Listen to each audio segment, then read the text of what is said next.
საფუძველი მოხსნა და ეს გააკეთა მაგან, იმიტომ რომ აი უბრალოდ იმდენი ფაქტები ქონდა რომ გამორიცხული იყო, რომ ეხლა ეს პირდაპირ სასამართლოს მოსამართლე საპილოტო სასამართლოს თავმჯდომარე თავისი ოჯახით გვედავება ჩვენ და იგი არის თავმჯდომარე და ეხლა ლოგიკური იყო, მაგრამ ეხლა ერთი თანამდებობი რო წავიდა, ისევ თავმჯდომარე როა სასამართლის და მისი გამოძიების მოსამართლე რო ეს რამე შეცვლის. ეს უბრალოდ არის ფარსი, მისი ზაკრული გადაწყვეტილება და ეს სისულელე უნდათ რომ მოიყვანონ სისულელეში და ქვეყანას პატრონი არ ყავს და მე მინდა კიდე მიაწვიოთ იქნებ თქვენს ხმა და ის დაგვეხმაროთ რომ მივაწვიოთ ხმა ზემოთ უფრო მაღლა ვინც არიან ისევე ბატონ ერთ მოქალაქეს რომელიც ასაც ძალიან დიდი მნიშვნელობა აქვს ბატონ ბიძინა ივანიშვილს ასევე პრემიერ-მინისტრ კვირიკაშვილსაც ნუ ახლა ბევრჯერ მიმართეთ კვირიკაშვილს მაგრამ არ ერევა ეს ადამიანი არ ერევა ხო, ნუ მისაც ნამდვილად დიდი მნიშვნელობა აქვს და ახლა ერთადერთი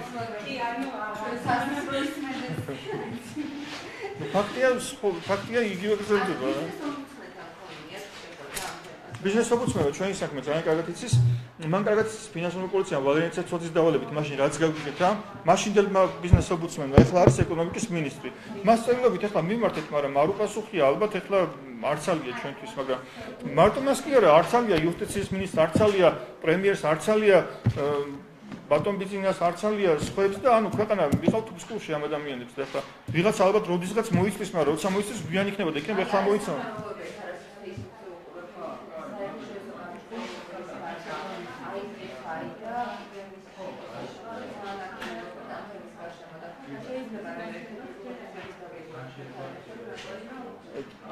ძალიან კარგი იქნება რომ როგორ დავგიგოთ ანუ ჩვენ მე შევხმიანებით და ვეცდებით ყველანაირად ჩვენ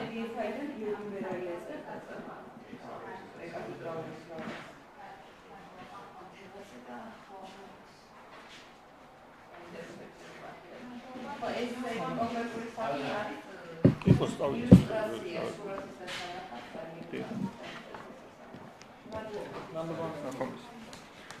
ჩვენ ლაივ გავაგზავნოთ, ხო, კახა მე ცოტა ხანი გავალო შენ და მე შემოგიერთდებით, ხო? ანუ ვინც ახლა შემოგვიერთდით, მოკლედ გეტყვით რომ დღეს ესე იგი ვალერიან ცერცვაძის გადაწყვეტილება მიიღო მან გადაწყვეტილება რომ დაეტოვებინა თანამდებობა და მან ახსნა ის რომ თითქოს აი ჩვენი განცხადებების მხრიდან, ჩვენი განცხადებების გამო ჩვენ რაღაც და ის ამბობდა რომ არ არსებობს ფაქტები რომ ჩვენ რაიმე კავშირი გვაქვს კომპანია აიტექნიკი. თუმცა ჩვენ ეს ასე არ არის, ჩვენ ეს გამოაშკარავეთ, მაგალითად ძალიან ბევრი ფაქტი არის რომელიც უშუალოდ ადასტურებს ვალერიან ცერცვაძის კავშირს კომპანია აიტექნიკთან. ერთი ის თავის სახელმწიფო მანქანას გადასცემს კომპანია აიტექნიკს და კომპანია აიტექნიკის სახელმწიფო ჩვენი გადასახადებით დაფინანსებულ მანქანას იყენებს თავისი კომპანიის რეკლამისთვის.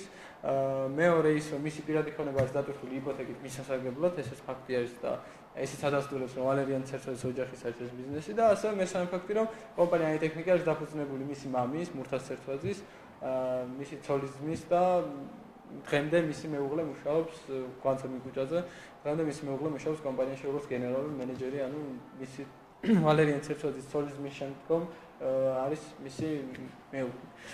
ბუნებრივი არის რომ სასამართლო ვერ მიიღებდა სხვანაირ გადაწყვეტილებას, იმიტომ რომ იპოთეკით არის დატვირთული ვალერიან ცერცვაძის ქონება, შესაბამისად სასამართლომ სწორი გადაწყვეტილება ვერ მიიღოს, სასამართლომ სწორი გადაწყვეტილება ვერ მიიღოს, ის დაკარგავს თავის ქონებას მისი ოჯახი, ვინაიდან იპოთეკით არის დატვირთული. შესაბამისად ვალერიან ცერცვაძე მიიღო ესეთი გადაწყვეტილება, დადგა ალბათ კარგად სცენარი, გადადგა და შემდგომ ფორმალურად ამით მოხსნა სააპელაციო სასამართლოს ათწილების საფუძველი. ვინაიდან ჩვენ ეს საქმე რომელიც დასრულდა პირველ ინსტანციაში, რა გვესაჩივრებინა მეორე სააპელაციოში და მოგითხოვდით ამ სააპელაციო სასამართლოს თბილისის სააპელაციო სასამართლოს ათწილებას და გადატანას ქუთაისში, თუმცა ვალერიან ცერცვაძემ დღეს გადადგა. ანუ ფორმალურად ეს გარემოება აღარ არსებობს, ეს სააპელაციო სასამართლო ავიცილოთ, მაგრამ იქ დარჩა მისი დატრენინგებული და მასთან ამუშავებელი მოსამართლეები, რომლებიც და ეხლა მშვიდად ვალერიან ცერცვაძე ალბათ ფეხი-ფეხზე გადადებული ჩემი აზრით თავის დავალებს და დაკვეთას გაუკეთებს თავის მოსამართლეებს. რაც შეეხება კიდევ ერთი ფაქტი არის მნიშვნელოვანი, ანუ მაინდა-მაინც რატომ გააკეთა ვალერიან ცერცვაძემ ეს განცხადება დღეს. მე არ ვარ დარწმუნებული, რომ საზოგადოებაში დარწმუნებული ვარ. საზოგადოებაში არავის არ ჯერა თუ რომ ეს რაღაც ვალერიან ცერცვაძემ გადაწყვიტა, რომ სასამართლოს იმიჯი გამოესწორებინა და გადადგა, ეს ასე რომ ყოფილიყო, ჩვენ ეს განჩინება არ გვექნებოდა ხელში რაც გვაქვს.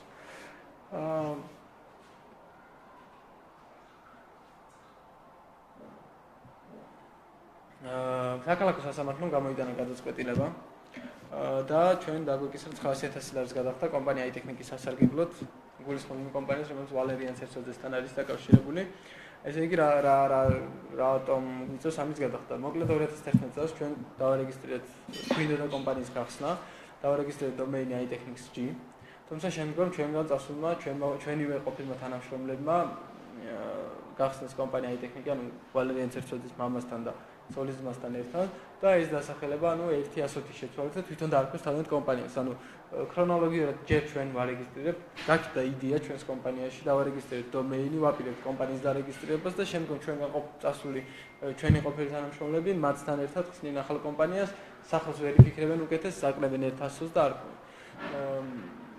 1.100 რომ არის განსხვავებული, სწორედ ამის გამო ისინი გვეტავებიან რომ თითქოს ჩვენ ეს დომეინი დავარეგისტრირებთ ძალით არა და პირიქით აღმოჩნდა ანუ მათ მოგპარეს ჩვენ ეს დომეინი. დღევანდელი რაც შეეხება ანუ კითხვები არის რომ დღევანდელი ეს ვალერიან ცერცოძის გადაწყვეტილება როცა იგი აღარ იქნება თავმჯდომარე რა იმის შეცვლის თუ არა ჩვენი კომპანიისთვის თუმცა ეს არაფერს არ შეცვლის პირიქით გონია იმიტომ რომ რეალურად ამით ალბათ მას ჩემი შინაგანი რიცხვი გაიხსნება ხელფეხი რომ უფრო ღიად და უფრო ისე იმოქმედოს ჩვენს წინააღმდეგ ვინაიდან მაინც ამ პოზიციაზე რომ იყო ეს იყო საფუძველი რომ აგვეცილებინა ეს მისი სასამართლო და გაგზავნებული იყო საქმე ქუთაისში თუმცა ფორმალურად ესეც აღარ არსებობს მოიხსნა დღის წესრიგიდან და შესაბამისად იძულებული იქნება საპრეზიდენტო სასამართლოში გავაგზავნოს საქმე სადაც ვალერიან ცერცოძის მოსამართლეები იქნებიან.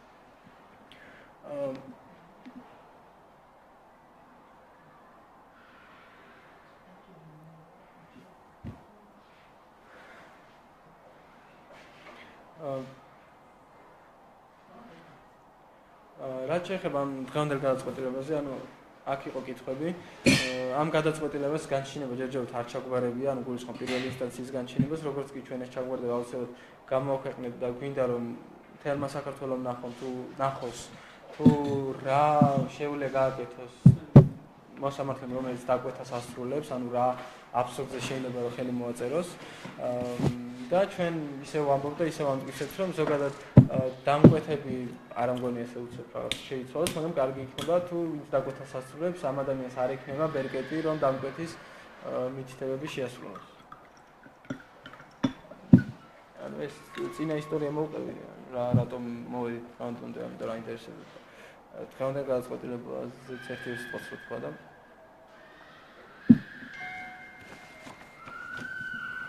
დღევანდელ გადაწყვეტილებას ამბერ ვისაუბრებ.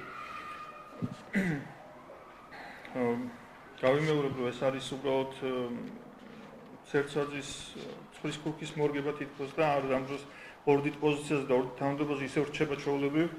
მე უბრალოდ საზოგადოებას უფრო კარგად აუხსნა თვითონ შინაარსი დავის. იმიტომ რომ შეიძლება ადამიანებმა ჩათვალონ და იფიქრონ რომ ჩვენ უბრალოდ თავს ვიცავთ და იმიტომ ვლაპარაკობთ, ამიტომ მე მინდა გადაწყვეტილება ყველა მიცოდეს რა გადაწყვეტილება მიიღო მოსამართლემ და რატომ ან მოსამართლემ ვალერიან ცერცოძის დავალებით და რატომ დავუკისრეთ 9 ანუ მთელი რაც ვიშრომეთ ამდენი წლების განმავლობაში ამის წარქმევა რატომ განიზრახეს. საქმე ეხება 2011 წელს ჩვენს მიერ იმას რომ 2011 წელს ჩვენს მიერ დარეგისტრირდა დომეინი aitechnics.g დასახელებით დაახლოებით 2 თვეში მათ დაარეგისტრირეს 1.100 განსხვავებული დომეინი ჩვენსას მიამგვანეს ისევე როგორც ყველაფერს ჩვენს სამგონებენ ესე რამდენი მაღაზიის დიზაინს, სლოგანებს, საერთოდ ყველაფერს დაუშვათ იდეებს ელემენტარულად ის ცელოფნის ტომარა რაც ჩვენ გვაქვს და კლიენტი ხოცოთ იგივე დიზაინის გაგდეს ისიც კი ყველაფერს ჩვენ გვაძავენ, ანუ ჩვენგან ისწავლეს, ჩვენგან წასული თანამშრომლობის საშუალებით გახსნა ვალერიან ცერცოძე ჩვენი კონკურენტი კომპანია. იგი სხვადასხვა იმალებოდა ხოლმე წინა ხელისუფლების დროს მაღაზიაში არავის არ დაენახა რომ მოსამართლეს რო ბიზნესი ქონდა, მაგრამ დღეს აღარ იმალებოდა აშკარად პირდაპირ მართლმის ბიზნეს ფულს და გვაყაჩაღებს და ამაზე შემჩერებელი მას არავინ არ ყავს როგორც ჩანს და შინაარსს შევეხები უბრალოდ 2-20 სიტყვით რომ ყველა მიცოდეთ უფრო დეტალურად რაზე არის დავა. დავა არის იმაზე რომ ეს საიტი რომ დავარეგისტრირეთ ჩვენ iTechnics-ში და შემდეგ 2 თვის შემდეგ რომ დაარეგისტრირეს მაგათმა 1.1 განსხვავებული საიტი, თურმე ჩვენ საიტს ამდენი წლების განმავლობაში არ ვიცოდით, ჩვენ ისე ადგილოდა ძენი ერთი წერილიც არ მოუწერიათ და არ ვთქვიათ რომ აი თქვენი საიტი ჩვენსას რო გავს, იქნებ მოგცეთ ან რაღაც თორე ზიანს გვაყენებსო.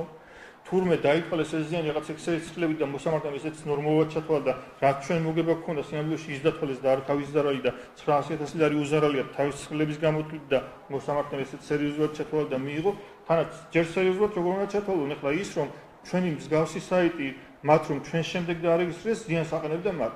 წარმოგიდგენიათ 20.000-ზე მეტი საიტია საქართველოში და ახლა ერთმანეთს რომ უჩილონ ახლა ამ 20.000 ადამიანს რომელს უნდა უჩილოს და რომელმა უნდა მოიგოს არ ვიცი, იმიტომ რომ პირველად ვინ დაარეგისტრირდა იმას კი არ ქონია მნიშვნელობა, ვისაც სასამართლოში ვიღაცა ყავს იმას ქონია მნიშვნელობა.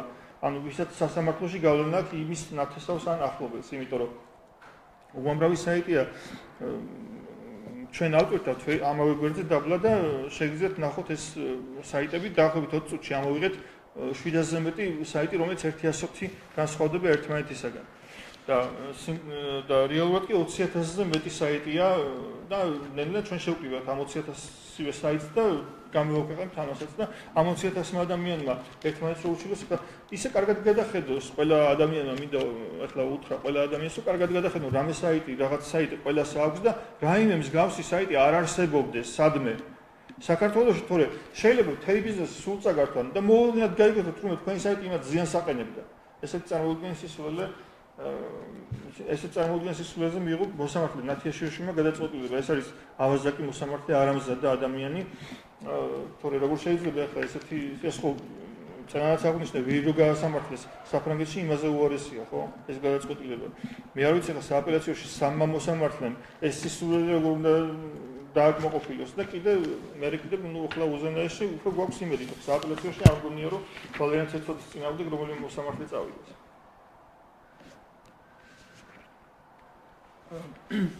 კომენტარებში ავტვირთეთ მაგალითები, სადაც შეგიძლიათ ნახოთ თუ რამდენი მსგავსი ვებგვერდი არის საქართველოში. საინტერესო кейსი იყო ერთი მომხმარებელმა მოგვაწოდა, რომელიც იტყობინებოდა, რომ ანუ ყველა მის რესტორანი, ამერიკული რესტორნის ქსელი KFC მაგალითად, ამ KFC-ზე რო შეხვიდეთ, აქვთ აღებული ერთ-ერთ ცნობილ ქართულ რესტორნების ქსელს და იქ დევს ანუ მათ თაღლაურეს აქვს ხო? თაღლაურეს ხო და საერთოდ არ არის კავშირი KFC-სთან, ანუ რა გამოდის და იქაც ღორებია განთავსებული, არ ის ქათმებს ყილის, ხო ამბობს. ხო, ფერმენტა. რო უჩილოს და 1 მილიონი დაადოს, ანუ ჯარიმა, ან 20, ან დავიცი, რასაც გამოიწვია, რაც უნდა, ამაზე შეზღუდვა მე მგონი არ აქვს. ახლა უნდა დაითვალო პირველ რიგში მომჩივანმა უნდა დაითვალოს, ვისაც უჩივი ხართ იმის მოგება და სასამართლო ჩვეულები დაიკმაყოფილებ. ახლა თქვენ ზარას როგორ დაქვთ მაგას მნიშვნელობა არ აქვს, მაგას ვინ უყურებს იქ. ანუ გამოდის რომ შეიძლება თაღლავი ერთ დღესაც ადგეს KFC უჩივლოს და ისეთი პრეცედენტი შეიქმნა. ასევე კიდევ ერთ ხაზი მეგავსო ვალერიის ერთ განცხადებას რომ თითქოს დღესაც გამოდის და ამბობს რომ არანაირი ფაქტი არ არის რომ ამ კომპანიას გადაწყვეტილებაში ვერ ელოდიოდა. ანუ კომენტარებში აქაც დავდებ ვიდეო კოლაჟს რომელიც მოვამზადეთ, სადაც ნათლად-ჩანს ფაქტები და ნათლად-ჩანს თუ ამ ფაქტების გამოაშკარავებამდე რას ამბობდა თვითონ ვალერიან ცერცვაძე. სხვა შორის ისინი ამ თემაზე არ აძლევენ კომენტარებში ჟურნალისტებს, ანუ ემალებიან, იმიტომ რომ როგორც გითხრეს, ვერ ჩაიგდეს ჟურნალისტებმა ხელში, რომ ეს კომენტარი გაეკეთებინათ თუ ამ კითხვაზე, რატომ ერეოდა ვალერიან ცერცვაძე ამ სასამართლო გადაწყვეტილებაში, თუმცა ეს პასუხი დღემდე არ არის და დღემდე როცა გამოაშკარავთ მას შემდგომ, ანუ კომენტარი არ მიგვიღია ან ამ პირისგან, ან მაღაზიის წარმომადგენლებიდან კონკრეტულად ამ თემაზე.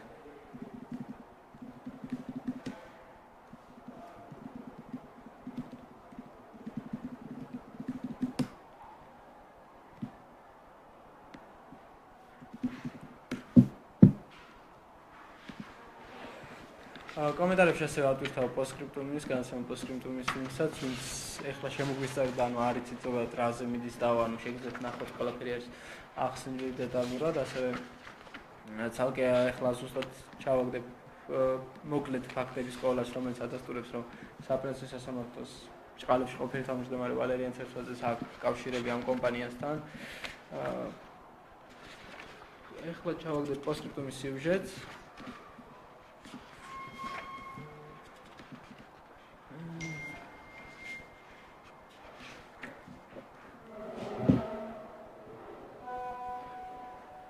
და ასევე ჩავაგდებ ვალერიან ცერცოძის სახლს, რომელიც დატვირთული იყო არის იპოთეკით კომპანია ტექნიკის სასარგებლოდ და საინტერესო ვიდეოა შეგიძლიათ ნახოთ რომ ამხელა ქონებას კლავს ეს მოსამართლე. არ მგონია ახლა ეს ხელფასით კოდის ეს ნაყიდი, მით უმეტეს ამ სახლში ავეჯია დამზადებული ძალიან ძვირფასი, ხისგან და სხვადასხვა ძვირფასი მასალებისგან. ეს არ არის უბრალოდ ერთი ჩოლური სახლი, რომელიც დგას, ეს არის რამდენიმე მილიონით. ეს ადამიანი მულტიმილიონერი გახდა, დაახლოებით ჩვენ მოგიყვანეთ მაგალითები, რამდენ მიწებს ფლობენ ეს ოჯახი, მთელი სახელმწიფო შეუძლიათ ავტონომია შეუძლიათ გამოაცხადონ იმდენი მიწების ფლობელები არიან ესენი. დაახლოებით 200,000 კვადრატული მეტრის ფლობელები არიან, თუ კვადრატული კილომეტრის. 200,000 კვადრატული მეტრის უკაცრავ.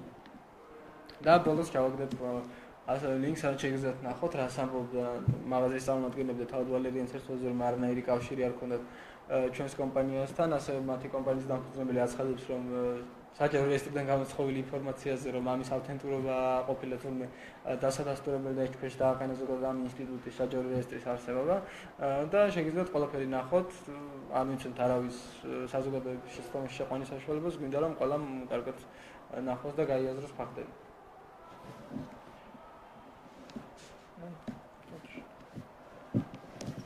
მადლობა ყურადღებისთვის.